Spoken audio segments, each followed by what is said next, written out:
Hi. Over the past few years, we've been developing a technique of what we call collaborative dialogue, and goes under the name of dialogue as service. And we've had literally hundreds of sessions using this method. And the video you're about to see is an example of one of these sessions.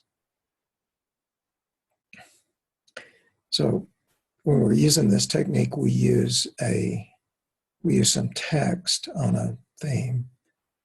And the text we're using for this video is a paper that we wrote together about the technique itself. You know, what it is and how to do it and some thoughts about it. So the video that you're going to see is going to make much more sense if you have a copy of the text. It's a good idea if you want to read along with us. So if you want to get a copy, you go to resounds.org. Let me show you that. It's just this right here, resounds.org.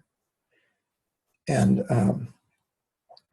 if you scroll towards the bottom of the landing page here, you'll see a button for click here for dialogue as service text. So just clicking on that, you'll have the text.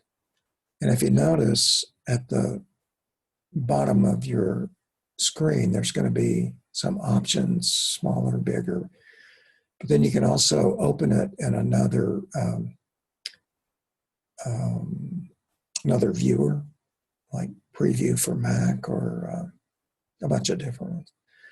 And then you can also download it by clicking that button right there. So, and now if you look at this text, you can tell that there's quite a bit on there, different steps and parts of it. A couple of things, if you look at alignment and then projection, I want you to realize that what you're going to see on the video does, even though we did that, we took them off of the video. And mostly just because if you're not really into it, it's kind of boring video. So we're going to actually start with dialogue itself down here in this part. So, and also, we're interested in the technique, and if you are too, and you want to learn more about it, you want to talk to people that are interested in it, they even join some of our sessions. Just get in touch with us, and you can do that again by going to the resounds.org website and just contact us through the contact button on the top menu. And I hope you enjoy this. I hope you enjoyed it as much as we enjoyed making it. So, okay, thanks. Matt, I think you're reading first. Okay.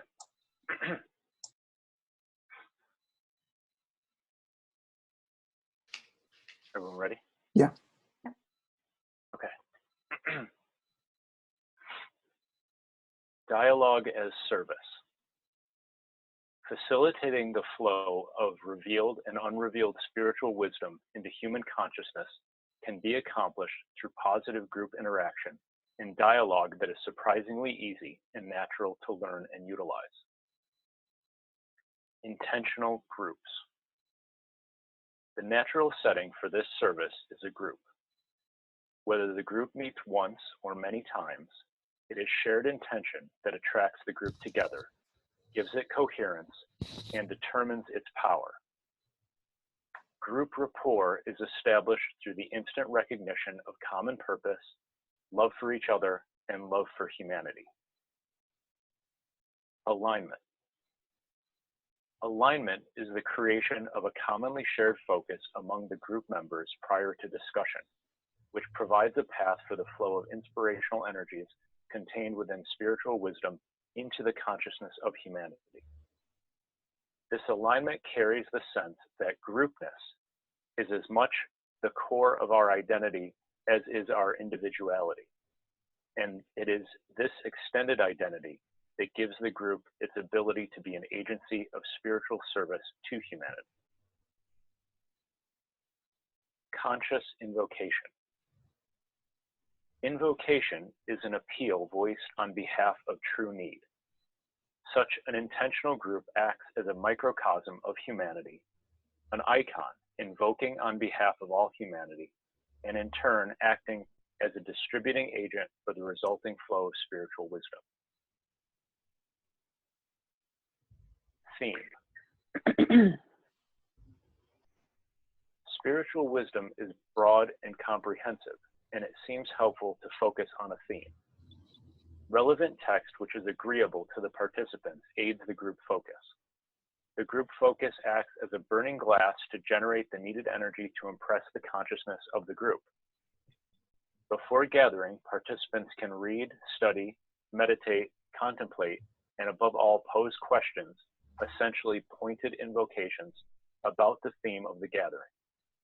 We do so not to become experts, but rather to open up the flow of insight and inspiration between the chosen theme and the brains of the group members. Projection. After the alignment, one participant will read the entire text aloud while aligned with the purpose at the root of the theme, the fullness of the wisdom of the theme, the group itself, and the manifestation of the theme within humanity. The rest of the group is in a state of sincere receptivity and deep listening. This is meditative listening that bypasses agreement or disagreement with the text. It is very similar to listening to a great piece of music without worrying about what it means. Projection is a time to get the overview of the whole piece without being distracted by engaging in evaluation of it. Yeah. So I have a question. Yeah. So one of the things that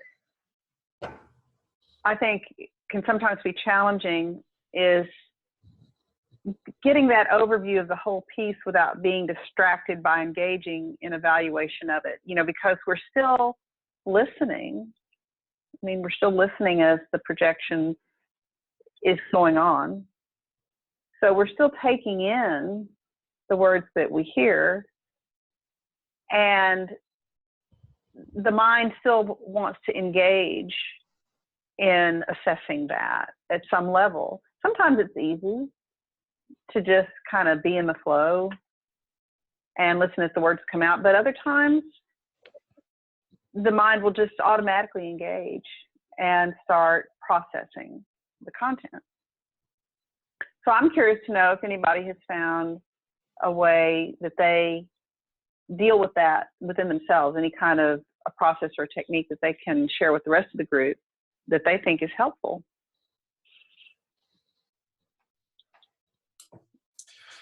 Well, I find the same thing happens with me, Cinda. I have a real evaluating and kind of a criticizing mind naturally anyway.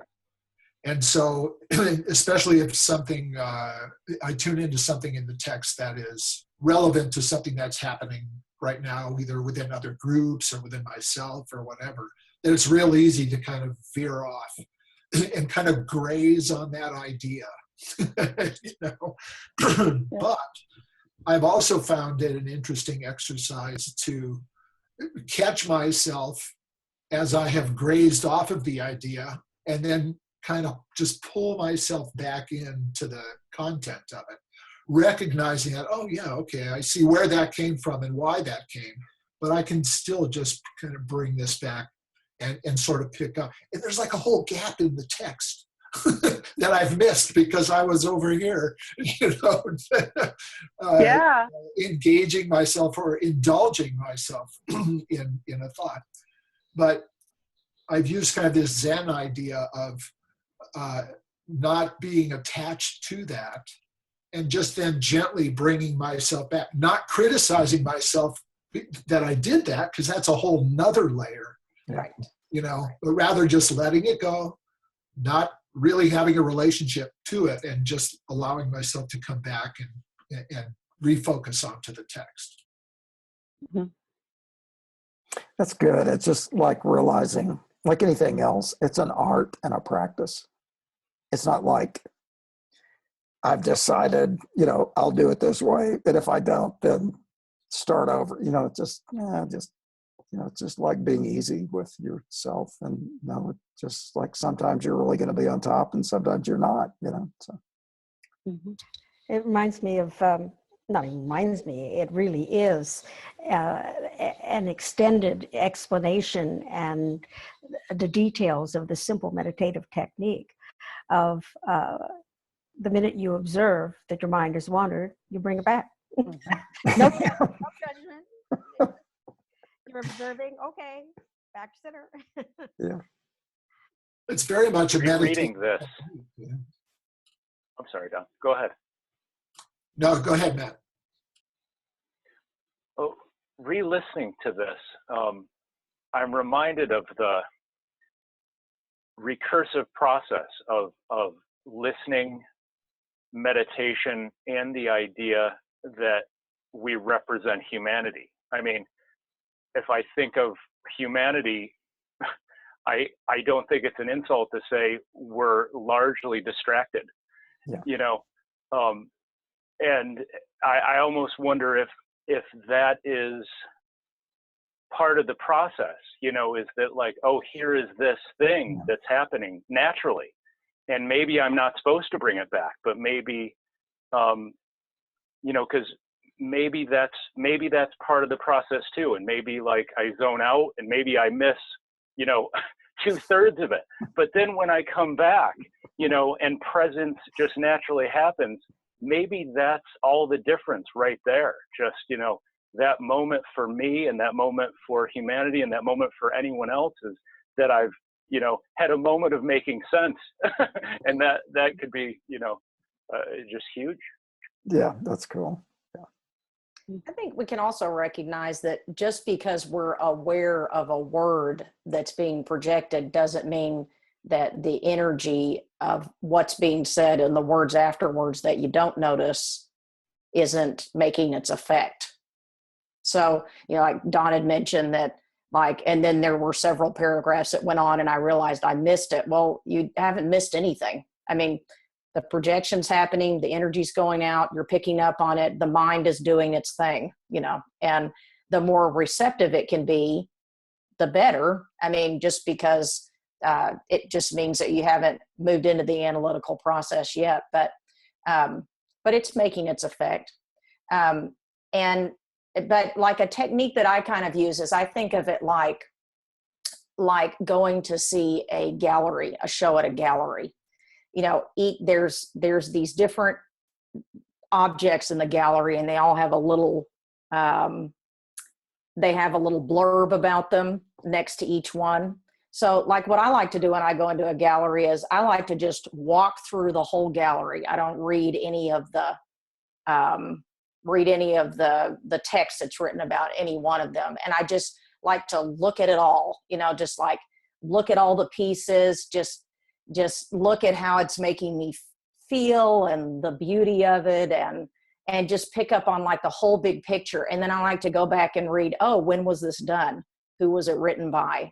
Get down more into the details of each piece. And I know it could be a little more difficult to do that with words, but if we can just think of the words as objects in a way, I mean, which they are, just objects that are being shown before the mind, and they have their own thought form energy behind them and their own force and substance and effect just by being said. Yeah, I hadn't thought about treating them as you would a work of art, because you can certainly experience it on that level. Yeah.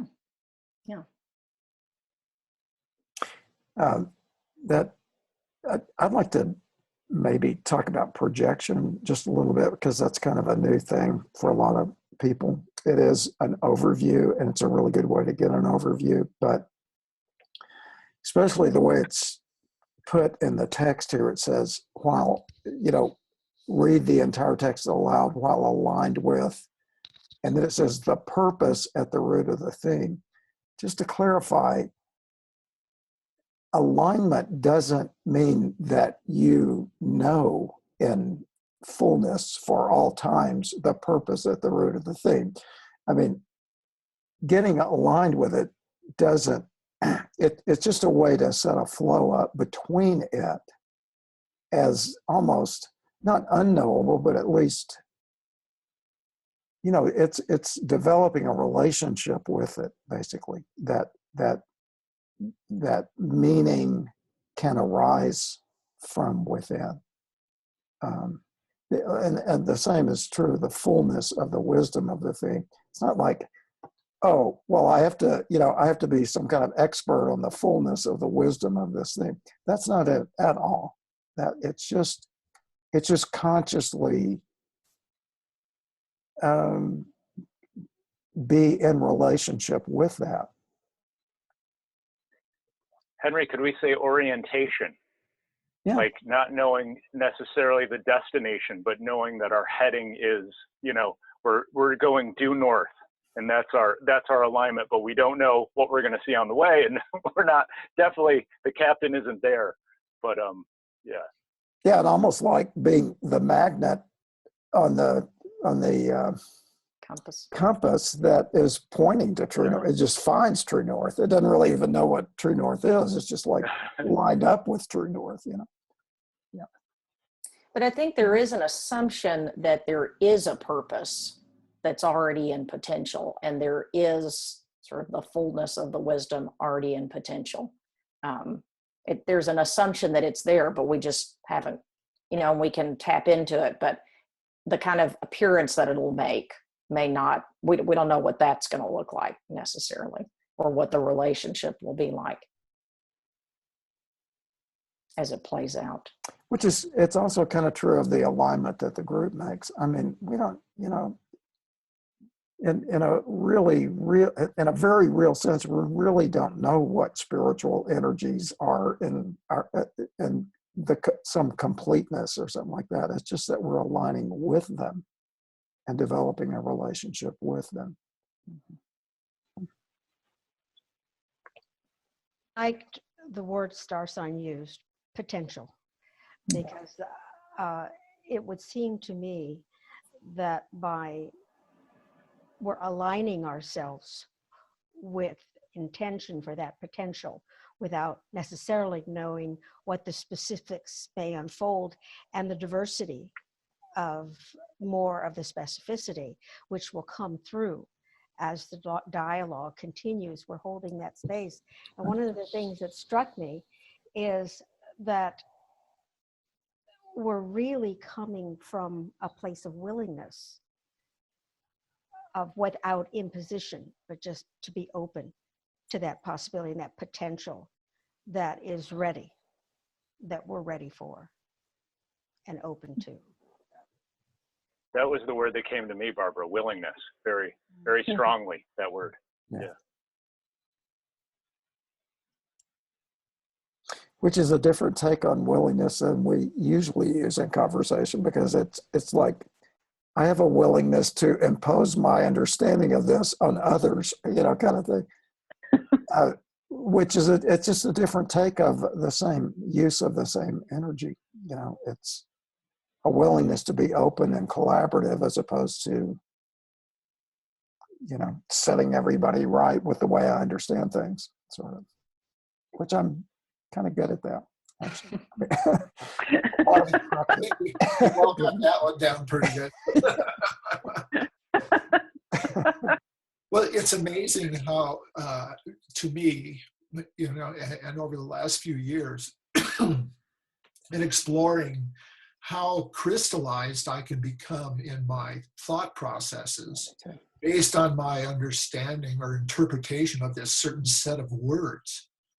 And that it just triggers you off. I mean, that's the very thing that triggers you off during the projection of the piece. Yeah. like a key word will come up and it just ties into some emotionally charged idea in your mind, and off you go, you know.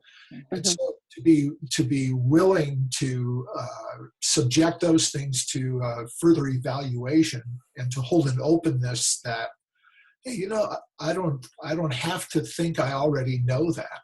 You know, I can hold a space to say, I don't know anything about this, and I'm just going to listen and be willing to be impressed, re-impressed with another set of ideas. Mm-hmm. Well, I think what also helps me too is the idea that if I hear something that doesn't resonate with the way I'm used to thinking about whatever the content is addressing,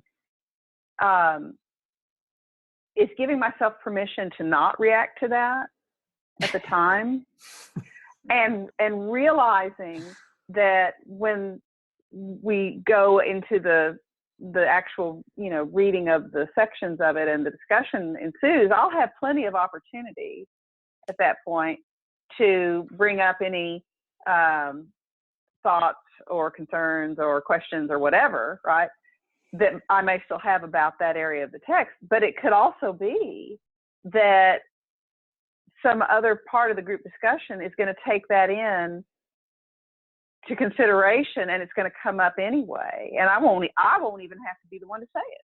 Mm-hmm. Yeah.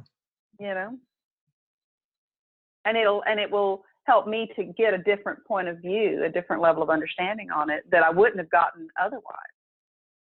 Mm-hmm. Yeah, when that happens, it's almost an indication that that group mind is functioning. Yeah. Somebody asks the question before you ever have a chance to. Exactly. Yeah. It makes me think of worthiness is another word, like that if we don't know about a concept that we have an accumulated knowledge of, you know, this work kind of says we're just as worthy to share our impression. Yeah. Whether or not we have some sort of accumulated knowledge of something, you know, that we can represent humanity in a way that we don't even know what it is, you know, and I think that's really cool. And you just demonstrated. So we're all worthy, you know. Yeah, you just demonstrated the principle there, because that's what I was going to say. So thank you, and you said it better. I'm sure you said it, because I wasn't that worthy at that moment. So. Hey, Barbara, could you read some more? Let me get there on my sheet here. Okay, it's dialogues. All right. Dialogue. After the projection, the group members read the text together once again, usually taking turns, reading a few paragraphs aloud, and then pausing for reflection. During this reading, the participants engage their minds, feeling natures, brains, and hearts. Invariably, participants are moved to put voice to an insight or a question. A way to think of resulting dialogue is collaborative conversation, and it is a bit different from what most people are used to in a group discussion. Much human conversation concerning substantive subjects tends to be competitive and characterized by stating and defending one's position, as in debate and argument. Argument is based on the assumptions that one already knows the subject, that what one knows is right, and that all other positions must be wrong. One listens primarily to device in argument against what one hears, discounting and devaluing the words of others. Dialogue as service starts from a different frame of reference. Each participant realizes that the group as a whole holds the potential for a vastly expanded understanding. This potential can be activated by realizing each individual viewpoint is both a limitation and a valuable part of a greater understanding when taken together with all the rest. The group is a far better agent of invocation and evocation than any of its individual participants are when acting alone, and that this requires a collaborative effort among the participants. In collaboration, the words of others are regarded as holding kernels of truth concerning the theme, kernels that we can connect with only by truly listening.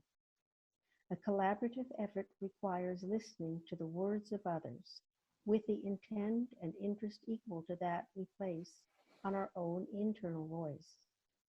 Collaboration unleashes a spirit of adding to in place of contending for. Maintaining collaboration requires the effort to hold one's consciousness as the group. Holding this collaborative tension can many times break open the unexpected. We might begin a dialogue by sharing thoughts we already have concerning the theme. Such thoughts might very well stimulate the consciousness of others in the group into a new realization. When that new realization is voiced, it may stimulate further realization in still others. And so it goes in a kind of chain reaction of realization. We may start with what we know, but the dialogue could present an avenue for what we do not know to find expression. Releasing any preconceptions or desired outcomes for the gathering opens the way for the unexpected.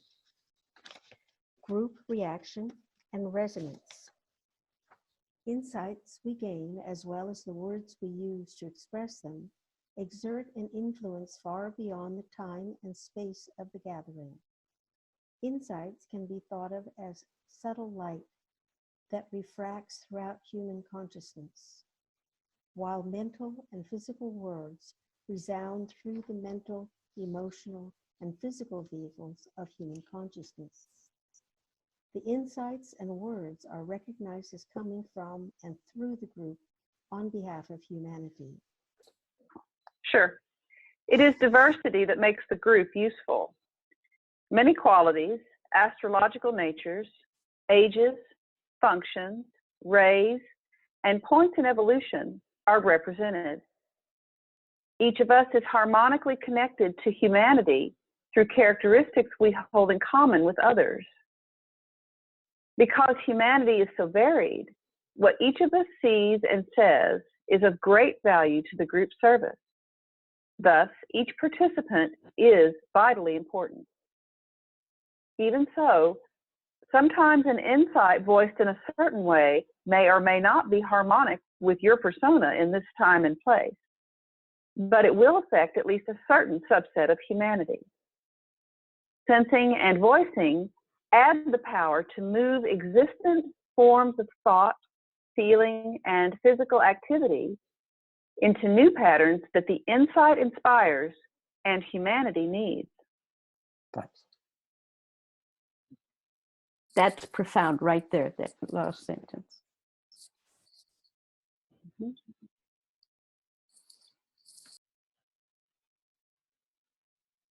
The diversity of the group is such that some of us speak and some of us are rather silent most of the time. However, that does not inhibit the flow of insights that the group has. I do a lot of internal processing, and as such, I don't always speak the words that come to mind, but I find that the other group members will invariably touch upon those points that I'm thinking about. So for anyone that has the notion that they always have to talk, that's not necessary, because some of us will process, some of us will speak. I just thought that was important to bring out. Mm-hmm. And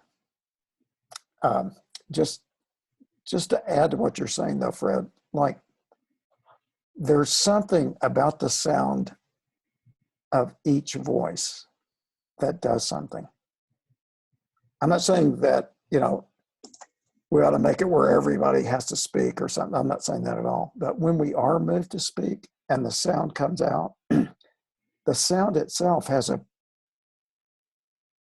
certain, I was going to say peculiar, but I don't really mean peculiar, but it has a very certain effect in the world. I mean, it's true that, we're all kind of processing insight, and that does affect consciousness, but sound does something else. It's another whole way of affecting things. Another thing to add to that is that sometimes one person will say something and, for whatever reason, it doesn't mean that much, or it's like a connection isn't made or something. But then another person will say basically the same thing, but in another way that somehow just opens it up for someone else. Yeah. So I think even if it seems like we might be repeating what someone else has said, we kind of bring our own flavor to it and our own energy to it. And so I think that can, Cinda and I were talking about that one time. And I think it kind of, even when she brought it up, it kind of clarified for me that that's kind of what was going on. I hadn't even noticed it before. But It's like another layer, and you don't think, you think, well, reiterating, but it brings a level of understanding that you think you know already. Mm-hmm. I know that. We already heard that, and I thought that myself. But the very expression of that, and in the way the person has brought it up, there's a certain quality that breaks resistance within oneself of knowing it. It's kind of like they're bringing it up again for their particular reason, which gives it an added meaning, which imbues it with something else. Mm-hmm. And then, it's kind of like a humbling process to listen, to truly just like listen what's really going on there, and it adds to it. It's another layer. Yeah. But I think it's like energetic to me, mm-hmm. Yeah. And everyone contributing to the ritual nature of it. But what Fred just said, it just struck me, I understood the words he said, but it was a whole nother layer of understanding that was it was something that I absorbed, on other levels beyond just hearing the words. Right. Mm-hmm. Yeah, well, that's why the sort of round robin reading is a really good idea, because then we at least get to hear everyone's voice, even if they, like Fred is describing his process, even if you tend to think about it more than you would say it. But I do think you bring up a good point, Fred, that I think there is, at least for me, with my other experiences working with groups, that this particular way of going about it does establish a rapport that you almost, I don't know, I find myself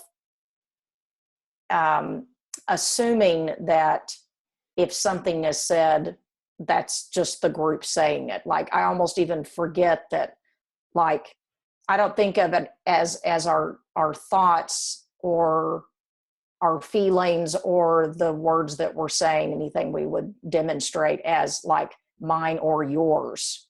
And, I think that's where that competitive nature can come in when, say you were having a thought, Fred, and someone else said it, and you might have, maybe in another kind of group would have said, well, that was my idea, and who are they to say it? That was my idea, or I should have said it, because that was my idea. I think you get into such a rapport with this that when you're thinking something and someone else says it, you just begin to see it as like, it's just sort of all one. It's just all flowing around, and there's not really an ownership, but there's a creativity, which I think is different than ownership. So, And that one is made up of these unique radiating points. That's the thing. That's what makes that one so I don't know, just so beautiful, and so kind of exhibits a depth because it is these unique points. I mean, the sound of my voice just has a different quality than Cinda's or Fred's or Matt's. Or, you know, and also there's two voices at least. There's the physical voice, and then there's the mental voice. And those are two voices that I think, you know, like that mental voice, I know mine is going on behind everybody's physical words. And then that layer of insight, that's kind of that light that's moving through all of it. You know, that's I don't know. To me, it's just a incredible beauty. That's mainly the process that I was speaking of. Yeah. Glad that you said that, Henry, too, because when Fred was speaking, one of the things that came to mind was that yes, the voice carries that vibration that itself is moving through, but at the same time, that inner mental processing is contributing to the whole that Fred was talking about. Yeah. And the word that really, that I was focusing on as we were having this whole sharing and dialoguing now was the word collaborative. And I was thinking of it in the context of separation and inclusiveness, because I've heard the phrase cooperative communication. And the word cooperation somehow for me was carrying a little bit of that individual, a little bit of the separation of my idea, your idea, where collaborative all of a sudden became very inclusive. So whether it is a voiced concept or inspiration that's coming through, or something that is held and contemplated at a level that is not voiced, but still within the group, there is this inclusive collaboration that brings forth this new possibility and potential that goes out into humanity. Yeah. Yeah, and at the same time, the energy of collaborative conversation is such that, you know, it's not like the goal is to get everybody to agree on every aspect of everything.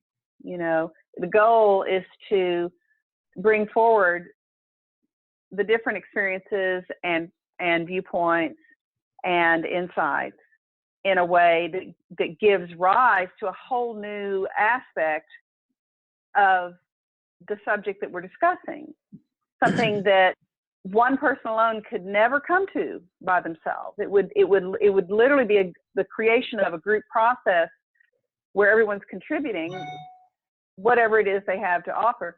And the engagement on that, the collaborative conversation that ensues from that, then brings up a whole different level of meaning and significance and understanding. yeah, and I think it changes. Go ahead, Matt. I'm sorry. Go ahead. Okay. The text mentions a symphony, you know, and what you guys were saying like makes me think of, you know, we're talking about voice and we're talking about inner and outer, but you know, we are an instrument. I mean, not to overuse the metaphor, but I think it's like really significant, right? That we, because what was coming to me with Barbara and Cinda was that, you know, while it's true that, you know, we're each our own instrument, you know, I think this is asking us to be open to the possibility that our different instruments can play something that's harmonic, even though they might be, you know, against the the mental, something, personality saying, well, this is us disagreeing, but there's actually like this underlying music being played through our instruments collectively. Yeah. Mm-hmm. Yeah, I was going to say something else, but since you said that, Matt, it actually brought something else to mind. Also along the line of what Fred was saying, is that, that's why there's really it's like we leave this room, this freedom to relate with each other without imposing any kind of external rules. If there's any rules, really, it's something that's sort of within ourselves about that. It's, coming to recognize how we communicate, just like in all of the nuances of communication. And so I was thinking about when you mentioned symphony, in an orchestra, there are some instruments that play that kind of get the rhythm of the music going. And then there are some instruments that seem to be playing all the time, like they're in all the time, the violin or whatever, they're playing all the time. And then every once in a while you get the percussion that's just like one strike, but it makes, like, if that one strike wasn't in there, I mean, I was kind of thinking of like Fred is our percussionist in a way, because when he says something, it's just like, it's right there, and it's very, it just makes you timely pause for a moment. Yeah. And very timely too. So I think we all kind of, I've noticed when we had these dialogues that, especially when new people come into a dialogue, they're always trying to figure out how to get in. Like, when do I say something? When is it my turn? How do I say it? Am I talking too much? Am I not talking enough? And the thing about this collaboration is that you just kind of jump in there and you have to figure it out, because you've got to figure out what your function in, if you want to say, the orchestra is, rather than someone defining it for you. And that just sends you through a journey of really, like, how do I relate, and how do groups relate, and how can we do it without one person directing it in a way, other than or dominating it. Or dominating. Yeah. And and like this idea too, that you were talking about, Cinda, that inevitably we're not going to always agree initially with what someone says. But what I always find is that we never respond with, that's wrong. Like, I don't even want to say that's wrong. Like, it doesn't even come up in me to want to say that's wrong. And I do in other conversations that I have, but I find in this atmosphere that I don't ever want to say that's wrong. It's like, it's followed by, I don't really understand that, or I see it this way. And then it's just that continual adding to, just like in an orchestra, it adds a strong note, it adds a soft note, you just keep adding to, and that clarifies it in the end, really. Even if there's not, and then, like you said, the agreement, that's not even really important after a while. Like, it's just, so what have we explored today? What more do we know today? What deeper understanding do we have today? And there's a different take on agreement. Like if you sound an unharmonious note, that just really doesn't agree with other notes. It's a little bit different. Like, if you think of agreement, like, I think this, let's take a vote and see who thinks that too, that's a different kind of agreement than the agreement of harmonics, I think. Like, you can be way in another octave, but it can be harmonic in that octave with another note in a totally different octave. So it's something like that. I'm not real clear. It doesn't sound clear because I don't have it really clear, but it's not your concept. It's not agreement of this or that meaning or thought or something like that. It's right. But in the metaphor of the symphony, the orchestra, which I think is a fabulous one for expressing what our group does, Henry, I want to come back to your point of what if there is a note sounded that is dissonant? So there's always got to be a place for dissonance to occur, because it is also part of the overall tapestry of the music that's being played. And you might not know where it's going to lead. It could be shifting it into the next movement or another level of display and resolution or whatever. But there's that aspect, right, of there's going to be harmonics, and then there's also going to be some dissonance, and you have to, I think, find that flow, find that patience and that accommodation that collaboration requires to go ahead and let the dissonance, play itself out, which it will if people are working together collaboratively, I think we've just gotten into the next section. Do you want to read that? Sure.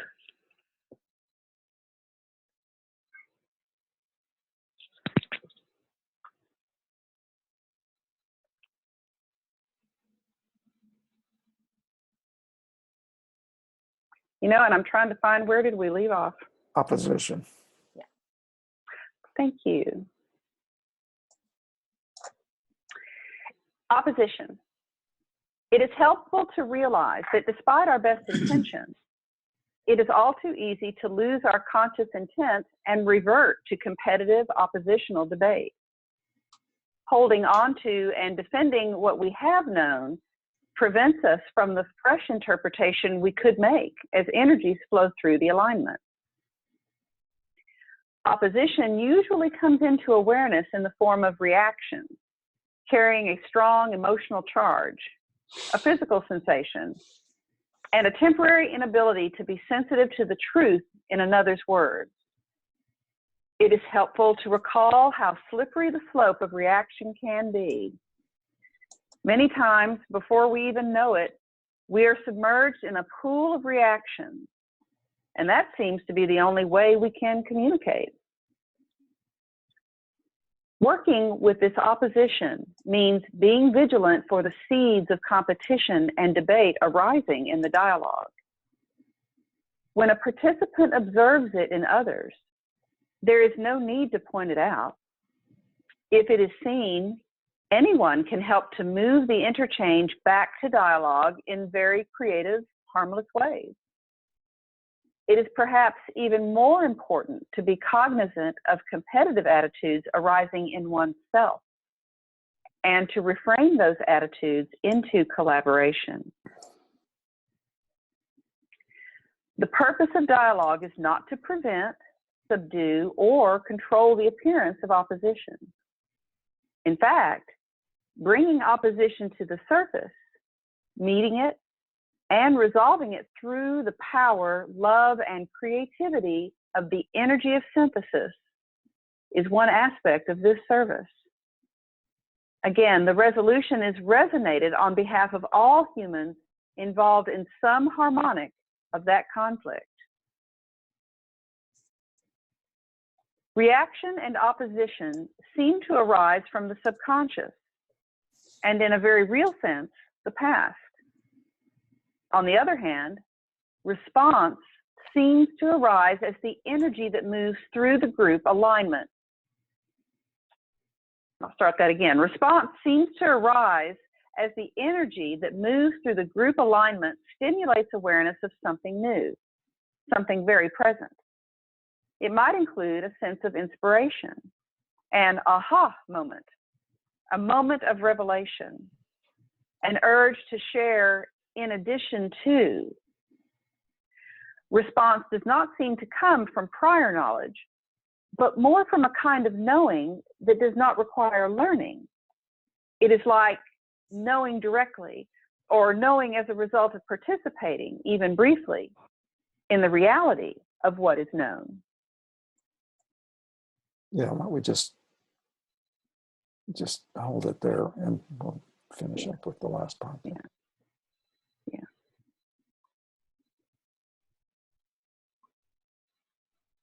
Yeah, I think one of the most valuable things about that passage to me is the fact that reaction and opposition seem to arise from the subconscious and, in a very real sense, the past. I mean, it's going to have something to convey about where someone has been, what has happened to them, how they did or didn't process it. It's coming from a place that is often stuck, needs help, some kind of resolution in order to move beyond. Right. It makes me think of what Starshine was saying about, like, how not in other places, but in here, she can say, well, I don't understand that. You know, it's like looking at something new. And, you know, I think that's related to this, and really interesting that it's like, oh, you know, and maybe even opposition. It makes me think of, like, also the mentioning of, like, people in the beginning trying to find their footing. And I almost think that opposition becomes the motivation to get them to speak up, Yes. which I don't even think they really even, like, want that. After it happens, they kind of go, oh, geez, now I put myself in this weird place. And it was really just to try to get into it, you know. Yeah. But I think it's related to this opposition, related to the subconscious, related to the past, related to knowledge.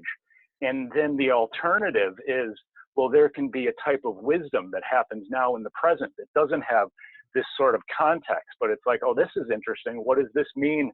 How can I understand this? You know, it makes me think, like, being vulnerable a little bit too. Mm-hmm. Maybe. Yeah. Mm-hmm. You know, what comes up for me is like, how would this play out in the Senate? Good Or point. or my chemical engineer son's meetings where he has to know and he has to impose, Right. and along with all his defense mechanisms.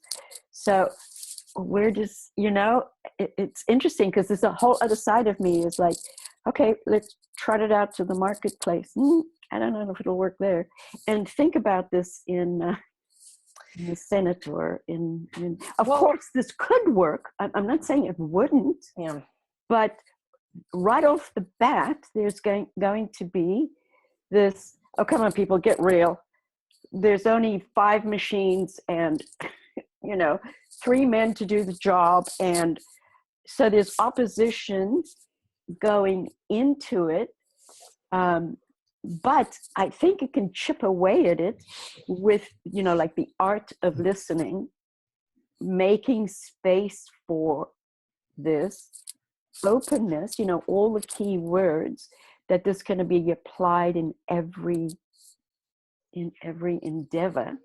But for the most part, there's got to be, I mean, I always trot it out mentally to my chemical engineer son, and I can just hear him, give me a break, you know, this isn't going to work. Yeah, but there's a guy, I've forgotten his name now. But anyway, he wrote a book called The 7-Day Weekend, which that was a pretty good title. And yeah, his whole thing, he just inherited a company, and then he just, you know, he owned the company outright. Every little part of it was a machining company in South America somewhere. He just came in one day and he said to everybody that was present, he just called everybody that worked there and he said, so is this what we want to do all day? And why do we get up in the morning and come here? And he just started this whole conversation with the people and turned it, you know, he didn't turn it into, but that openness to seeing possibilities and new things. It's one of the biggest companies in the world now because they just, you know, and the workers are owners. And I mean, it's just the most evolved sort of way to have a business. And it started from his openness to have a conversation. And I know what you mean, because I mean, yeah, this wouldn't fly in certain circumstances, but I don't think it's meant to either. It's just like it could be helpful where it comes to this, you know, where that openness comes from the inside to the outside. You know, you couldn't impose this on some business somewhere that's already got their procedure. I don't know. I have a little bit different take on that because, I mean, yes, if you were to describe the process to someone and they hadn't experienced the process, yeah, I mean, I could see a rejection of it outright in certain situations. But that's what's interesting about this is that it's an experiential technique. It's what you end up taking away from it is not what other people have described to you about it. It's about the experience that you go through when you know you sort of move into this kind of collaborative dialogue. And I think it could be used anywhere because what it does is it changes your understanding of communication. Well, for me, it's changed my understanding of communicating and relating just in general. Mm-hmm. So that now when now I can talk to anyone.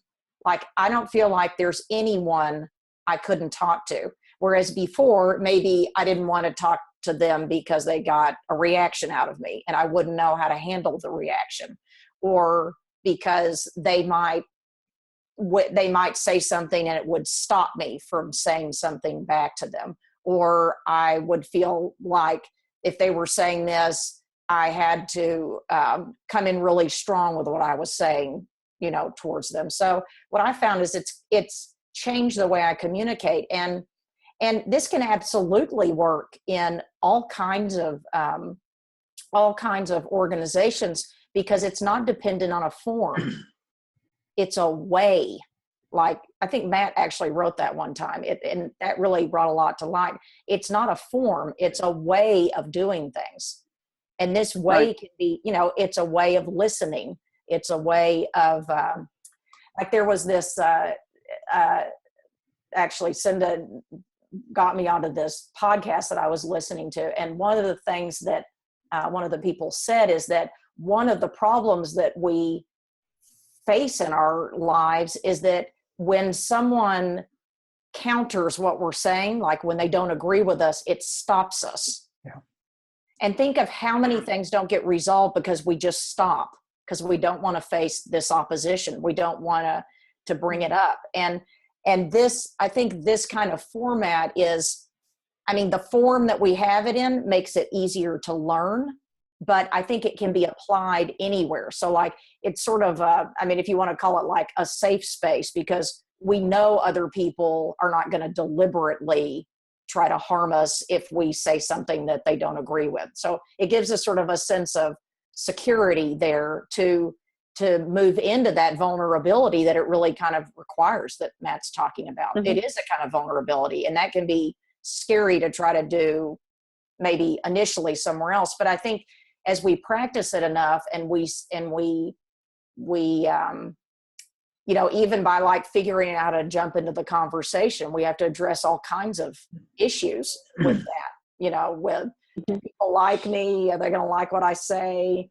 Are they going to make me feel bad? Do I sound stupid? You know, I mean, you have to face all kinds of things. And when you get past that, then I don't know, it just becomes so much easier. That's why, like, we've had a few people say, well, I want you to, you know, tell the next person that's going to talk. We should talk in order. We should create some kind of form or organization to this, or will write me a private email and say, I'm just not quite sure when to jump in, you know. And I just tell them, just get a sense of the rhythm, you know. Of course, that's the next thing here, but the next the segue.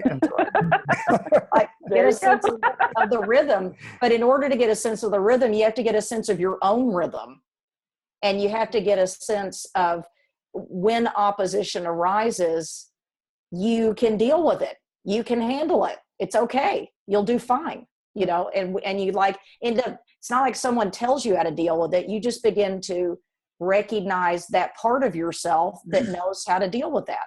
And if something gets sort of sideways about it, you can handle that too. So then all this fear that arises in communication, I think, I mean, even for me, is just sort of subsided a lot, just clarified a lot. I just don't have as much fear when it comes to communicating. So, yeah.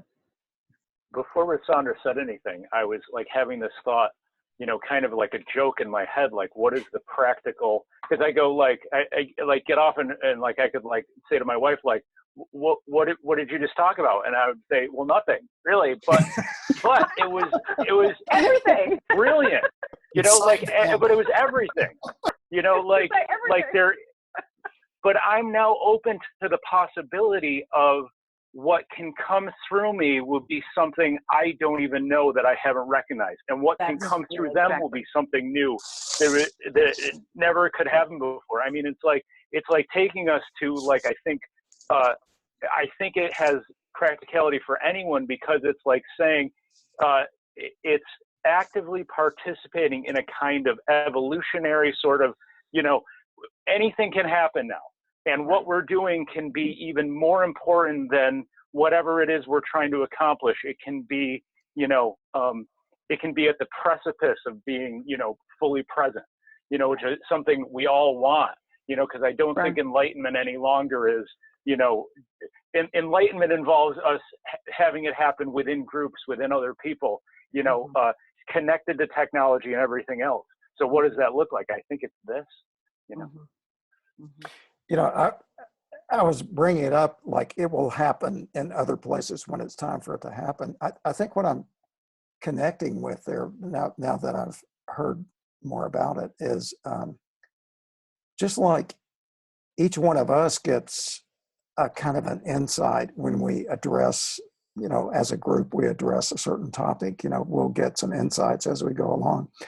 It could very well be that, you know, the larger group, humanity, is having this impressed as well, you know, and wherever it finds a kind of harmonic reception, then it's going to show itself. Whatever is showing itself through what we're trying to do here is maybe probably showing itself in other groups and other kinds of groups. And you know, even if they're scientific groups or something, you know, or technological groups, oriented groups, or whatever. I mean, I don't really care. It's just like something analogous to this may be happening there too. Yeah, that's the thing.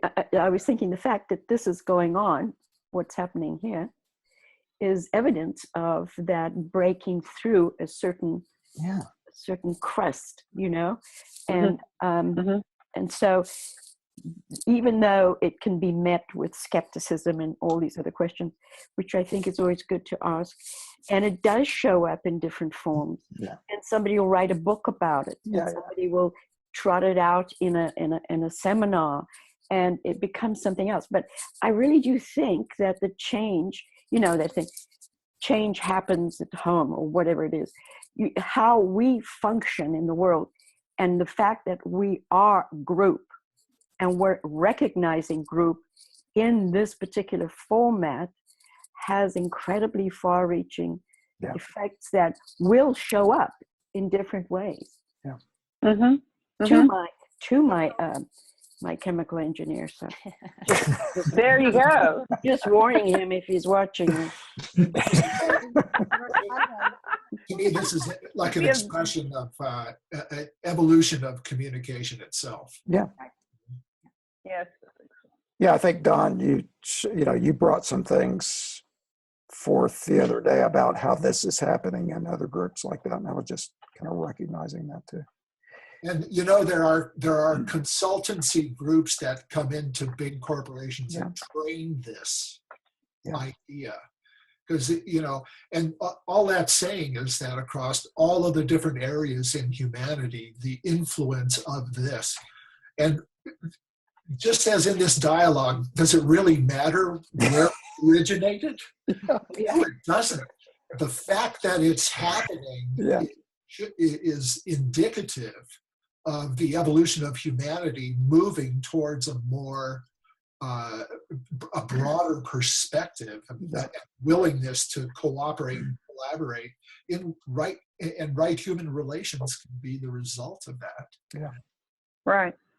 You know, in what you're saying. It's almost built into the necessary acceptance of it, that if we're paying attention, because this came up, and it's like, and we like, you know what I mean? It's really a whole, like, what is this? Well, it's this.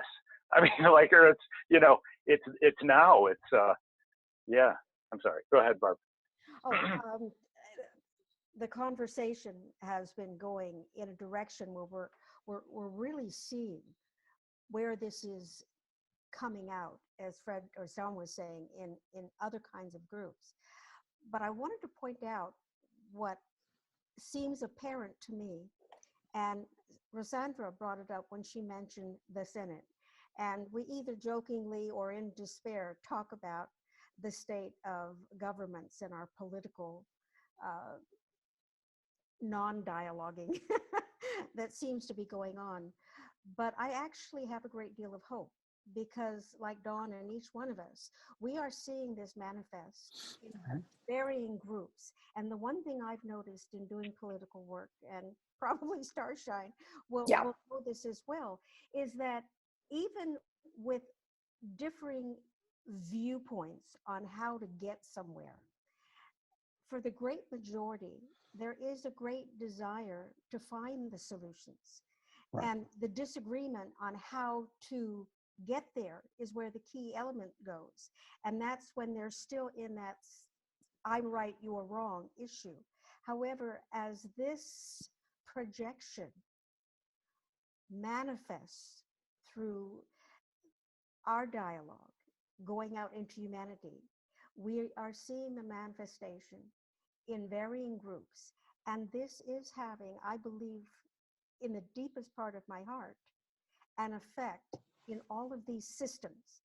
And things are culminating to a point where I think the only way out or forward is going to be with these new ways of dealing with the issues that are confronting humanity. Is the aspect. And the recalling in each of us that really that hope and that dream and that vision is pretty much the same. And the big difference is, how do we get there? Yeah. And when we recognize that, we recognize our unity. Very well said, Barbara. It is. Don, could you read the rest? We're at rhythm. We are. Space between one participant speaking and the next is the natural rhythm of dialogue. We are not used to this rhythm in normal conversation, and it might seem awkward at first. It is common to rush to voice a concept that has just been recognized by the mind, because we too often believe that if we do not say it immediately, we will forget, or the dialogue will move on and we will miss our chance. Gaining some experience with this technique will reveal that others in the group are receiving the same impulse. It might be your responsibility to voice it, or it might be the responsibility of another. Give it a bit of time to see. If another voices an impression you both share, which is frequent in groups with rapport, feel free to add to what was said with your own coloring and quality. Presence. In these intentional group sessions, sometimes impressions light up our insight. At other times, we are not so lit up. Sometimes we find voicing insights easy. Sometimes we do not. Similar to a human being who speaks with eyes, hands, body language, and voice, a group speaks in many ways. The insights voiced in these sessions might very well find further expression, echoing, resounding in our lives and relationships long after the session has ended. What allows this movement of the subtle and divine into expression is more than anything presence. Insights and words result from being present in group sessions and present in our lives. Distribution. It helps to take a bit of time and space at the close of the dialogue to be conscious of distributing to humanity the insights we gained, reviewing them and resounding them in the mind reinforces the patterns we sent to humanity through our dialogue. To complete the circuit, we become aware of that impulse, generating further invocation from humanity back to the divine.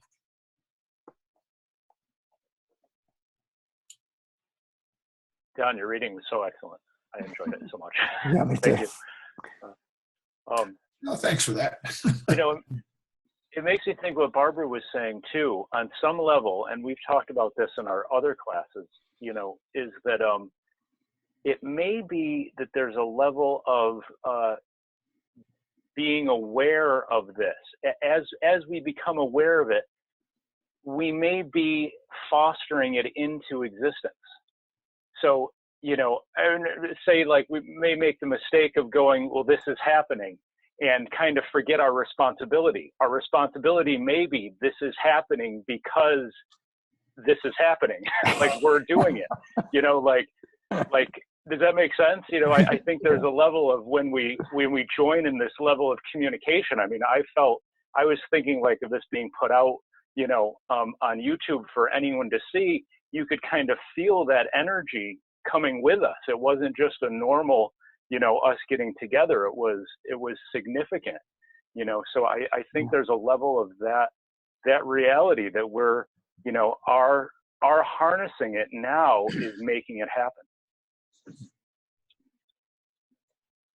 Yeah, and I think part of this technique is to recognize that that's the case all the time, you know, with whatever you're doing. So like, but it, in a way, it gives us the freedom to do it, like the freedom to initiate. You know, something needs to be said, then we can say it. You know, if yeah. So it's, you know. It makes me think that. So it makes me think that this was the precursor to YouTube. This was the underlying truth of the impact of communication that resulted in somebody inventing YouTube. Yeah. Yeah. Yeah.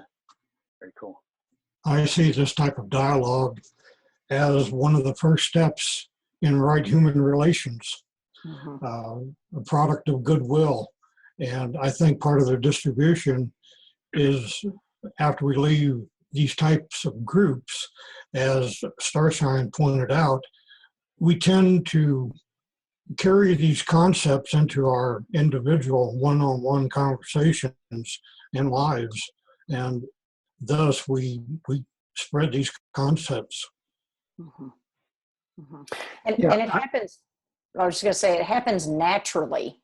You know, that's one thing I love about this way of doing it is that, you know, it's not like when you go to a lecture and you take notes and then you write a paper and then you know, it's also deliberate, and, you know, and then you go publish that paper somewhere, you show it to someone, you have them read it, and then they cite it in their paper. And, you know, it's like it just happens naturally, whatever, I don't know. And that's why I think it's an experience. It's hard to describe it sometimes. It's hard to describe how it works. It's like it's an experience that happens naturally. Like, when we leave, we don't plan on taking notes and remembering what everyone said, and then, okay, we need to tell this person this, and we can tell this person this, and this person this. You know, it just, when you move into that next conversation with whomever or whatever group, it just, whatever needed to come from what we said here flows right in, or just a totally new approach to it. Like that happened with one of the other classes the other day, where we have two classes, one on Wednesday and one on Sunday. And we went over the same text on Wednesday that we did on Sunday, but by the time it came to Sunday, I had completely forgotten just about everything that was said on Wednesday. Like, it was almost like my mind was just a totally blank slate, like I had never read this text before, but it brought forth an entirely new take on it, like entirely different interpretation. And it was great. I mean, it was, yeah, it's interesting to see that. You know, that naturalness you're talking about, Star. After one of these sessions, I can remember going down to the coffee shop, and there's this kind of clutch of old men like me there that, you know, drink coffee and tell each other how it is, and, you know. And so I went in there and I sat down, and there was this guy that he is, I don't know, he just really knows how to get under my skin. I mean, I think it's his, you know, like that's his purpose in life, is to get under my skin. I knew it had to that a little bit. And he just started out on some rant. I mean, he knew I was there. He knew it was time to get into that mode, you know. He started out on some rant, and I listened to him for the first time ever. I actually listened to what he had to say, as opposed to just like, you are stupid and that's wrong. I actually listened to him. And I learned a lot.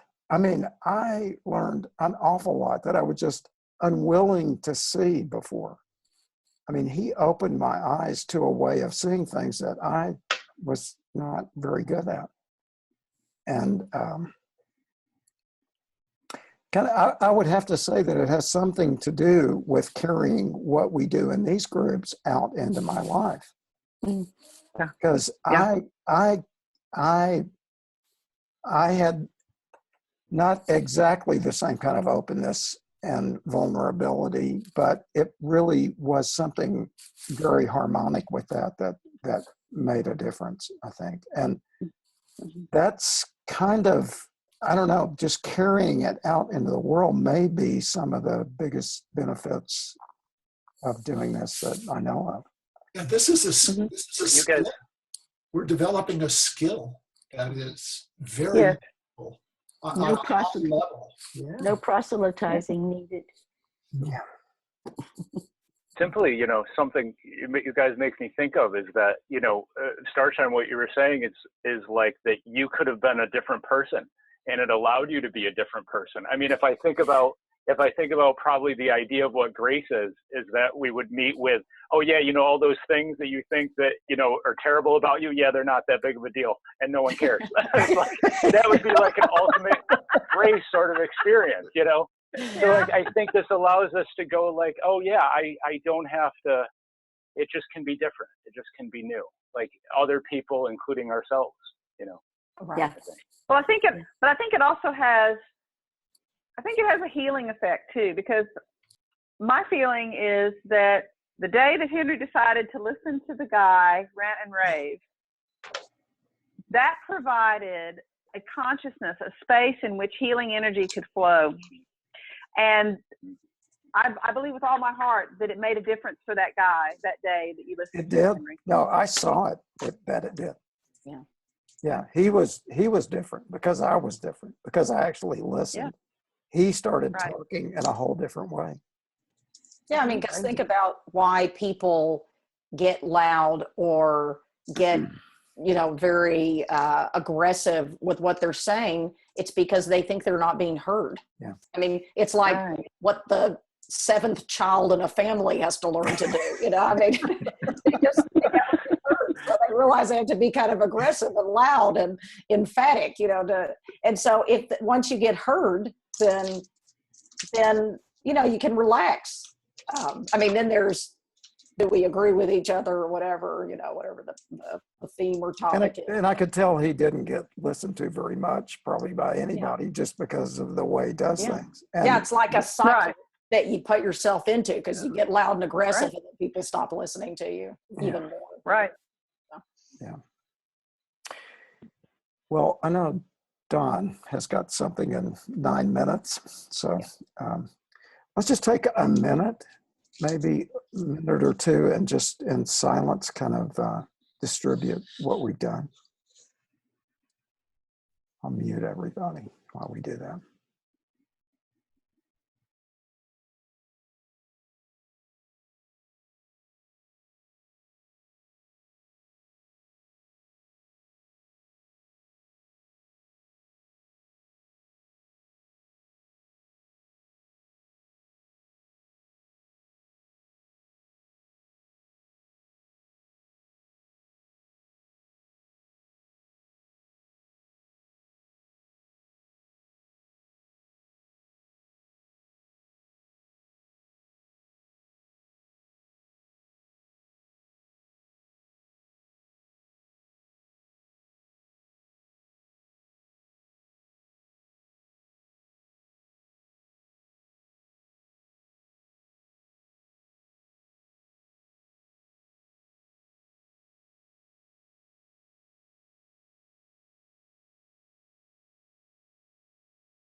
Thanks, everybody. Thanks. Thank you. Thank you. Thanks. Thank you for including me. Yeah. Bye-bye. Bye, everybody. See y'all later. Bye-bye.